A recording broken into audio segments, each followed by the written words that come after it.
Hello everyone. तो आज हम आप लोगों के लिए एक और एनसीईआरटी का एग्ज़ाम्पल लेके आए हैं और एनसीईआरटी के ऐसे एग्ज़ाम्पल्स आपके पास पूरी सीरीज़ आपको मिल जाएगी।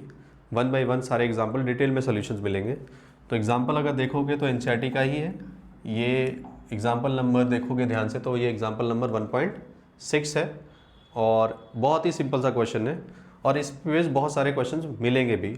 एंड ऑफ द वीडियो आपको कुछ क्वेश्चंस मैं दूंगा, उनको ट्राई कर लेना, जो भी कॉन्सेप्ट आपको सिखाया जाएगा। तो कॉन्सेप्ट क्या है? सबसे पहले वेक्टर लॉ ऑफ एडिशन का कॉन्सेप्ट है जो आप लोगों ने 11th क्लास में देखा होगा।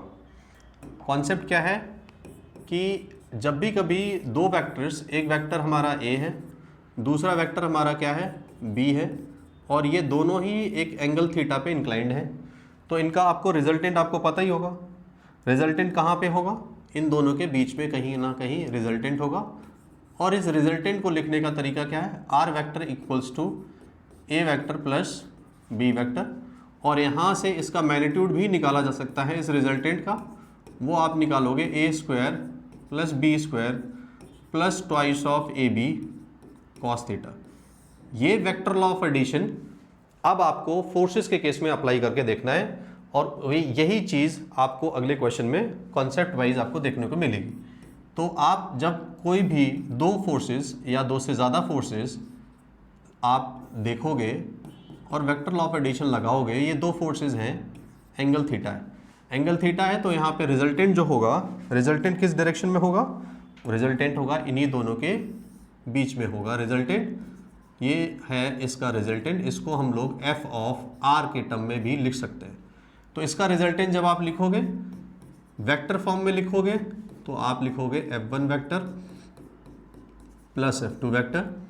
अब इसका मैग्नीट्यूड वाइज लिखोगे तो F ऑफ R मैग्नीट्यूड आप लिखोगे F1 square plus F2 square plus twice of F1 F2 cos theta square root.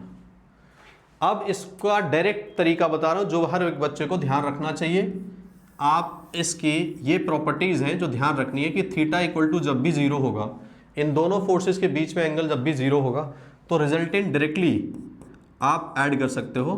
ये आ जाएगा हमारा क्या, F1 प्लस यहाँ पे जो वैल्यू आ जाएगी F1 प्लस F2। इसका मतलब है दो फोर्सेस को डायरेक्टली आप ऐड कर सकते हो अगर वो दोनों सेम डायरेक्शन में एक्ट कर रहे हैं। F ऑफ R अगर अब थीटा इक्वल्स टू 90 अगर होता है तो रिजल्टेंट फोर्स को डायरेक्टली आप लिख सकते हो F1 square plus of F2 square.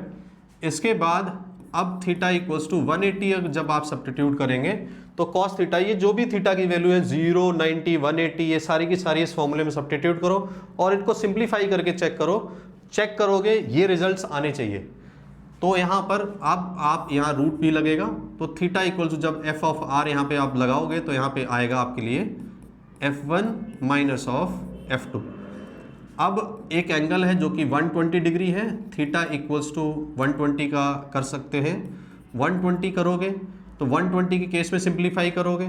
इसमें एक और कंडीशन मैं ऐड कर लेता हूँ कि F1 और F2 का जो मैग्नीट्यूड है, F1 और F2 का मैग्नीट्यूड है, वो अगर इक्वल हो जाए तो रिजल्टेंट फोर्स जब आप निकालोगे इस केस में डायरेक्टली आप लिख सकते हो twice of F1 F2, F1 लिखो या फिर F2 लिखो, cos थीटा डिवाइडेड बाई 2। जब ये 120 डिग्री आप इसमें सब्स्टिट्यूट करोगे तो जो वैल्यू आएगी कि cos 120 की वैल्यू, cos 120 बाई 2 है, 60 हो जाए, cos 60 की वैल्यू क्या है, 1/2, कैंसिल आउट हो जाएगी। तो आपको पता है कि f ऑफ r की जो वैल्यू है वो F1 के बराबर हो जाएगी। ये एक इम्पॉर्टेंट प्रॉपर्टी है जो MCQ में आप डायरेक्टली इनको यूज कर सकते हो और बहुत आसानी से क्वेश्चन हो जाएंगे। तो एक फॉर्मूला ये है कॉन्सेप्ट जो हम लोग अगले प्रॉब्लम में लगा के मैं आपको दिखाऊंगा, और एक कॉन्सेप्ट ये है जब 120 डिग्री होगा। तो 120 डिग्री जब भी कभी दो वेक्टर्स होंगे और उन वेक्टर्स की मैग्नीट्यूड्स भी अगर इक्वल होंगे तो रिजल्टेंट की वैल्यू इन्हीं दोनों वेक्टर्स के बराबर ही आती है। तो चलते हैं क्वेश्चन की तरफ। ये रहा वो क्वेश्चन देखो, consider a charge of Q minus of Q charge placed at the vertices of equilateral triangle. What is the force on each charge? ये वर्ड इंपॉर्टेंट है आप लोगों के लिए। क्या इंपॉर्टेंट है? Each charge. हर एक चार्ज पे आपको निकाल के देखना है। एक पे मैं आपको निकाल के दिखाऊंगा, बाकी आप लोग खुद ट्राई करेंगे, और जो भी क्वेश्चन, जो भी परेशानी आएगी वो आप अपने कमेंट्स में लिख सकते हो कि ये वाला पार्ट आप फिर सॉल्व करके दिखा दो, तो आपको वापस सॉल्व करके दिखा दी जाएगी। तो लेट्स सी, सबसे पहले ड्रॉ कर लेते हैं ट्रायंगल। ट्रायंगल जब आप ड्रॉ करोगे तो ध्यान रखना है कि आपको इक्विलेटरल ट्रायंगल ड्रॉ करना है। अब प्लेस करो चार्ज। चार्ज को प्लेस करते टाइम कुछ ध्यान रखने की जरूरत नहीं, कहीं से भी आप स्टार्ट कर सकते हो। यहाँ पे स्मॉल क्यू चार्ज है और यहाँ पे आपके पास एक और क्यू चार्ज है और दूसरा माइनस ऑफ क्यू चार्ज है। किसी भी चार्ज पे आप नेट फोर्स निकाल सकते हो, बहुत ही आसानी से निकाल सकते हो। जैसे कि आप इनके वर्टेक्सेस के नाम भी पहले प्लेस कर लेते हैं कि ये सपोज वर्टेक्स ए है, ये बी है और ये वाला वर्टेक्स सी है। अगर मैं स्मॉल क्यू नेगेटिव चार्ज पे मैं नेट फोर्स निकालता हूं तो चेक करते हैं कि किस डायरेक्शन में, पहले फोर्सेस को ड्रॉ करके देखें किस डायरेक्शन में रिजल्टेंट फोर्स लगेगा। ये स्मॉल क्यू चार्ज है, जब इस पे फोर्स लगेगा किस डायरेक्शन में लगेगा, क्योंकि अट्रैक्ट करेगा तो डेफिनेटली इस डायरेक्शन में लगेगा। तो इस फोर्स को नाम आप प्लेस कर दो कि ये फोर्स ऑन सी है, किसकी वजह से, ए की वजह से। ये वेक्टर फॉर्मेट लिख दिया मैंने इसका। इस पे भी, ये भी चार्ज इस पे फोर्स लगाएगा तो ये भी इस डायरेक्शन में अट्रैक्ट हो रहा होगा, तो आप लिखोगे फोर्स ऑन सी किसकी वजह से, बी की वजह से। तो जो मैं आपको यहाँ पे मेंशन कर रहा हूँ force on C due to A, तो यहाँ पे मैं मेंशन कर देता हूँ कि force on C due to A है। फोर्स ऑन सी क्या है, ये ड्यू टू ए है। तो इसी तरीके से ये भी है, force on C due to क्या है, बी है। अब इन दोनों फोर्सेस में देखो ध्यान से, तो एंगल कितना है, 60 डिग्री है। अब मैंने जो आपको कॉन्सेप्ट बताया था वही कॉन्सेप्ट आप अप्लाई करो कि वेक्टर लॉ ऑफ एडिशन लगाओगे और यहाँ पे क्या होगा, रिजल्टेंट देखोगे तो नेट फोर्स डेफिनेटली इसमें इस डायरेक्शन में कहीं ना कहीं नेट फोर्स लगेगा, एफ ऑफ आर लगेगा। तो जो कॉन्सेप्ट पहले वेक्टर लॉ ऑफ एडिशन में इससे पहले मैंने सिखाया वही आप यहाँ पे अप्लाई कर सकते हो। उससे पहले बस एक काम करना है कि एफ ऑफ सी ए का मैग्नीट्यूड निकाल लो कूलोम्स लॉ की वजह से।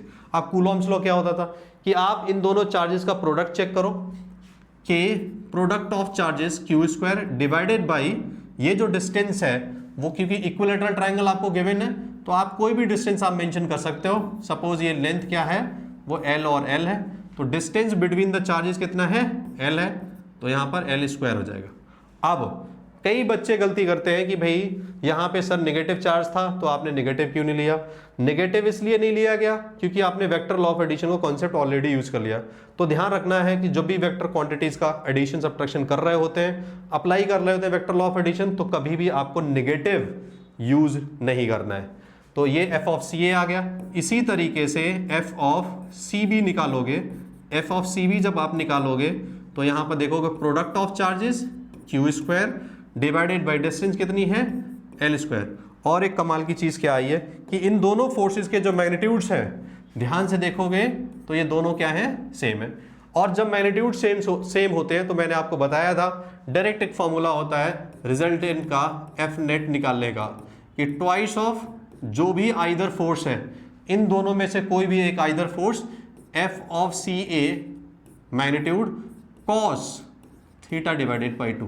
अगर ये फॉर्मूला लगाओगे तो 1 मिनट में ये क्वेश्चन हो जाएगा। आप जब बस आपको फॉर्मूले में वैल्यूज को सब्स्टिट्यूट करना है, सब्स्टिट्यूट कीजिए values, twice of F of C A की जो वैल्यू है वो क्या आ जाएगी, K times Q square divided by L square, cos theta कितना है अब आपका 60 डिग्री, 60 डिवाइडेड बाई 2, और कॉस 60 ये डिवाइड होगा 30 हो जाएगा। कॉस 30 की वैल्यू कितनी होती है, कॉस 30 की जो वैल्यू होती है वो हमारी कितनी होती है, √3/2। तो यहाँ पे वैल्यूज लिखोगे ट्वाइस ऑफ के Q square divided by L square into √3 divided by 2, 2 से 2 कटेगा, आंसर आएगा √3 के Q square by L square. ये रहा फोर्स, एफ नेट फोर्स निकाला, किस पे निकाला, on charge minus of Q. अब आप लोगों के लिए एक चीज़ मैं यहाँ पे छोड़ रहा हूँ, वो आप ट्राई करेंगे और आप कमेंट्स में उसको लिख के बताएंगे कि आंसर क्या आएगा। फोर्स ऑन ए निकालोगे, फोर्स ऑन बी भी निकालोगे, क्योंकि क्वेश्चन में बोला गया है फोर्स ऑन ईच चार्ज आपको निकालना है। That's it. Thank you very much.